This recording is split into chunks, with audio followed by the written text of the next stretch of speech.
بسم اللہ الرحمن الرحیم اللہم صلی علی محمد عبدک و رسولک صلی علی المؤمنین والمؤمنات والمسلمین والمسلمات جزا اللہ عنا سیدنا محمد صلی اللہ علیہ وسلم و آلہ یا رب صلی وسلم دائما ابدا علی حبیبک خیر خلق کلہم هو الحبیب الذی ترجى الشفاعة لكل حول من الاحوال المقتحم۔ حضرت کے روز پاک کے پہلو میں بیٹھ کے ہم لوگ اپنے اکابرین کی جو حقیقت صبر کی آج نشست ہے مدینہ منورہ سے ہم کر رہے ہیں، اللہ آسان بھی کرے اور ہم سب کے نافع بنائے۔ ربی اشرح لی صدری ویسر لی امری واحلل عقدۃ من لسانی یفقهوا قولی۔ قال سبحانک لا علم لنا الا ما علمتنا انک انت السمیع العلیم۔ یہ اظہار غم پر وعید آ رہی ہے، پیچھے سارے ہمارے اکابرین کی عظیمت کے واقعات کا ذکر ہے۔ شہادت مطلوب و مقصود مومن، نہ مال غنیمت نہ کشور کشائی۔ تو شہید پہ تو وہ اپنے مقصد کو پہنچے، اور جو مقصد میں ناکام ہو ان کو کے اوپر افسوس کیا جاتا ہے، جو مقصد میں کامیاب ہو کہ منزل تک پہنچے اس پہ تو خوشی کا اظہار ہوتا ہے۔ ویسے بھی اموات کے اوپر غم کی وعید جو آئی ہے اسی کو حضرت آج تفصیلاً فرما رہے ہیں۔ حدیث سے 3 دن کے بعد رنج کو لے کر بیٹھنے کی ممانعت ثابت ہوئی۔ دوسری خرابی شہادت ناموں کی پڑھنے اور مجالس منعقد کرنے میں یہ تھی کہ اس میں اظہار غم ہے اور اظہار غم جائز نہیں۔ اس کی دلیل یہ حدیث ہے کہ ایک بار حضور صلی اللہ علیہ وسلم نے کسی جنازے کے ساتھ جاتے ہوئے بعض صحابہ کو دیکھا کہ انہوں نے اپنی چادریں اتار دیں، اور اہل عرب کے لباس ازار اور ردہ تھا۔ یہ ابراہیم علیہ السلام سے چلا آ رہا تھا، جو احرام کی 2 چادریں ہوتی ہیں جس کو شریعت نے حجاج کا اور معتمرین عمرہ کرنے والے کے لباس مقرر فرمائے۔ یہ اصل لباس تھا ان کا، زیادہ تر بغیر سلے ہوئے ہوتا تھا۔ اور حضرت نے کچھ تفصیل بتائی ہے، میں بھی عرض کر دوں گا۔ جیسے ہمارے پنجاب میں جو ہے نیچے تہبند باندھ کے بیٹھے رہتے ہیں، تو اپنے ہمارے گاؤں میں درختوں کے نیچے، تو عربوں کا تقریباً یہی لباس ہوتا تھا، اور اس کو عربی میں حلہ کہتے ہیں۔ پھر اس کی مختلف شکلیں آئی ہیں اس حلہ کی، ہمارے افریقہ وغیرہ میں جو ہے وہ پہنتے ہیں، یا ہمارے ترکوں نے جو ہے جس سے ہمارے شیروانی کی شکل آئی ہے، یہاں ان لوگوں نے مشلے کو اختیار کیا ہے۔ یہ وہی اس کو شکل کو برقرار رکھنے کی کوشش ہے، مگر زیادہ تر لوگ مہذب لوگ قمیص بھی پہنتے تھے، اور حضرت بکر صدیق، حضرت عثمان بن عفان رضی اللہ عنہ شلوار بھی پہنتے تھے، اور حضور صلی اللہ علیہ وسلم نے اس کو پسند بھی فرمایا تھا کہ یہ ساتر ہے زیادہ۔ اور کسی نے شلوار، یہ فارسی کا لفظ ہے جو فارس والوں سے یہ ادھر منتقل ہوئی ہے، حضور صلی اللہ علیہ وسلم کو ہدیہ بھیجی تھی شلوار، تو انہوں نے قبول کی تھی، تو یہ شلوار کو زیادہ ساتر فرمایا۔ تو اس لیے اب اقرب الی سنت شلوار اور قمیص ہوگی، جیسے حضرت ہمارے قمیص بھی پہنتے تھے۔ بعد میں بڑی تبدیلیاں آئی ہیں ان علاقوں میں۔ رہبان اور فرسان یہ 2 اصطلاحیں ہیں۔ رہبان تو اپنے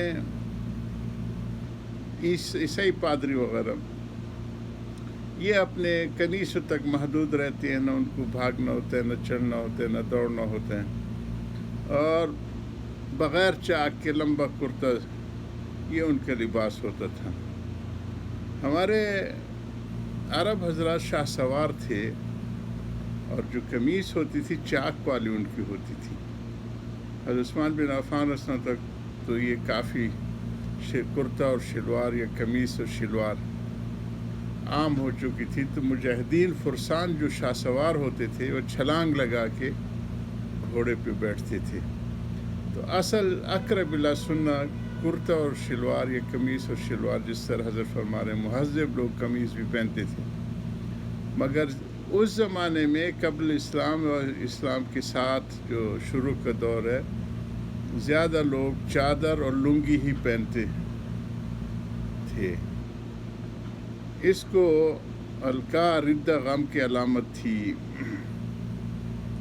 اس وقت اگر کوئی اوپر والی چادر اتار کے ایک طرف کو رکھ دیتا تو یہ ایک غم کی علامت ہوتی تھی. جیسے آج کل بازو پر سیاہ کپڑا پٹیاں باندھنا جو ہے لوگوں نے انگریزوں سے سیکھا ہے. یہ بہت سی چیزیں ہمارے ان علاقوں میں انگریزوں کی وجہ سے آئی ہے. جب ان کی سلطنت تھی اور سلطنت عثمانیہ کو انہوں نے تار کیا، تو بہت سی چیزیں ان کی وجہ سے پھر ادھر ہوئی ہیں. وہ پگڑی اور دوسری چیزیں اتاری ہے، کیونکہ حدیث میں آتا ہے کہ الامامۃ التیجان المسلمین، یہ تاج ہے مسلمانوں کا، اگر یہ گر گیا تو ان کی عزت ہی گر جائیں گی. میں بہت عرصے تک اس کو سوچتا رہا کہ افغانستان میں وسائل کی بھی کمی ہے اور کئی حساب سے، لیکن ہمیشہ عالمی قوتیں وہاں دفن کیوں ہو جاتی. حدیث میں آتے کہ اگر امامہ ان کے سروں پہ رہے گا تو عزت مند رہیں گے، اگر یہ گر گیا تو ان کی عزتیں بھی گر جائیں گی. ہمارے ہاں پگڑی کا گرنا بہت معیوب سمجھا جاتا تھا ہمارے ان علاقوں میں، لیکن افغانوں نے اپنی پگڑی کو بہت مضبوطی سے پکڑے رکھا اور اسی وجہ سے وہ سر بلند رہتے ہیں. برطانیہ بھی وہیں پہ دفن ہوا، تقریباً جرمنی بھی اپنے بالائی دور میں اس علاقے سے داخل کرنے کی کوشش کی، روسیوں میں تو دفن ہو گیا. روسی بھی اسی میں دفن ہو گئے، امریکی اور نیٹو بھی اب اسی میں دفن ہو چکے ہیں تقریباً. ان کے شکست کے معاہدے تو اب انہی پگڑی والوں کے ساتھ قطر سے نشر ہو رہے ہیں، سامنے آتے. تو پگڑی جب سروں پہ رہے گی تو یہ عزت مند رہیں گے. وہ اتارنے کی انہوں نے بڑی کوشش کی انگریزوں نے. ان بالائی علاقوں میں میری ابتدائی جو ایک مہندس انجینئر کی حیثیت سے پوسٹنگ ہوئی تو بنو اور یہ علاقہ ہمارے اور لکی مروہ تو ہمارے سارے قبائلی علاقے پگڑی کے بڑے پابند ہیں، خاص کر اپنے علاقوں میں. میرے پاس ایک سپروائزر لاہور سے آیا تھا اور پہلے دن وہ ڈیوٹی پہ گیا ہمارے لکی مروت کے کہیں بستی احمد خیل تھے، جو بھی بستی میں ایک کام ہو رہا تھا تو اس کو دیکھنے کے لیے. اگلے دن میں جب آیا تو اس علاقے کے ملک 8 بجے سے پہلے بیٹھے ہوئے تھے. میں دفتر میں گھسا تو حیران ہوا، اللہ خیر کر کیا ہو گیا. تو انہوں نے کہا خان جی، وہ سرکاری افسروں کی عزت سے وہ خان جی کہتے ہیں. خان جی، ہم آپ کی عزت کی وجہ سے آپ کے پاس ہے. کل آپ کا ایک کارندہ بغیر پگڑی کے ہمارے علاقے سے گزرا ہے، اگر آئندہ ایسا اس نے کیا تو بچ کے نہیں آئے گا. ہم نے آپ کو اطلاع کرنے کے لیے.